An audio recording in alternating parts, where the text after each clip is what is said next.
thanks for all of you willing to serve. It's a privilege to have y'all here. Dr. Swin, I wonder if people can give the definition of national emergency. That's what we have in our education system. It's pitiful. I've been in it 35 years and it's getting worse.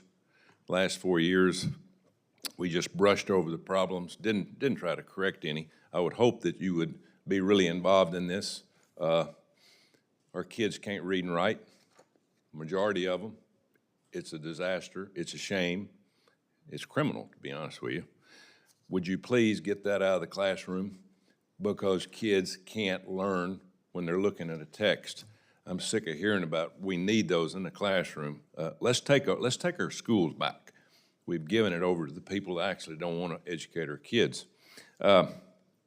So thanks for your background in educational agencies, and if confirmed, I hope you would assist Secretary McMahon in executing at the more local level. Can you address that? Absolutely, and thank you for that. I couldn't agree more as the parent of a 13-year-old. Absolutely, one of the things that we did in Tennessee that I think was the secret sauce and has been over a long period of time is that locals know what's best for their communities and their students. Memphis, Tennessee and Lake County, Tennessee are 3 to 4 hours apart and could not be more different. My home state of California and my adopted home state of Tennessee could not be more different. We need to make sure that locals are empowered to make the best decisions for their students. And when the money is closest to the child, when the decisions are closest to the child, we can best serve the child. And I am completely aligned with Secretary McMahon to ensure that we can help our states and our local communities to make the best decisions for their students in their communities. School choice should be an option.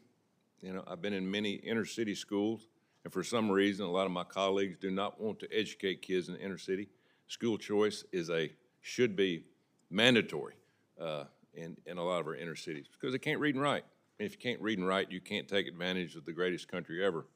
Ms. Ritchie, Title IX, Protection of Women and Girls in Sports Act is what I've been trying to get passed for years. It makes no sense to me what's going on. I mean, we got a huge problem if we can't define the difference of men playing in women's sports. It's dangerous. We all know that. I mean, it's something that we better get it straight because little girls aren't going to get into sports, and we're not going to have women's sports 10, 15 years from now. We got entire high school teams that are made now of transgender boys that can't figure out that they're not supposed to be in that it's for women. But what's your thoughts on that? Yes, sir. Thank you, Senator, for the question. I grew up playing basketball, played into college. I could not have competed against biological men. It just was not something that I would have been able to do. One of the things I'm really proud of under the first term is that OCR investigated and took to enforcement one of the very first cases initiated by the federal government, which actually determined that policies that allow students to participate based on sexual orientation or gender identity actually violated Title IX because they deprive women and girls of the opportunity to participate in athletics.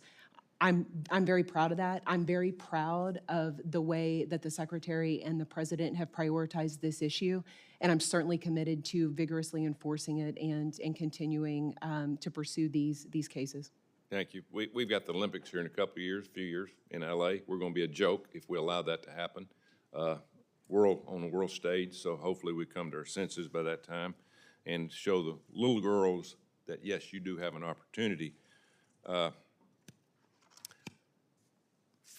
Financial Freedom Act.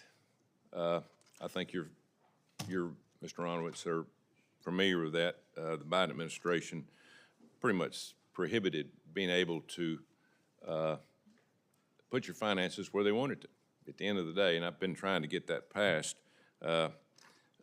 Would you commit to supporting legislation that would provide Americans the freedom to invest their own money to how they see fit?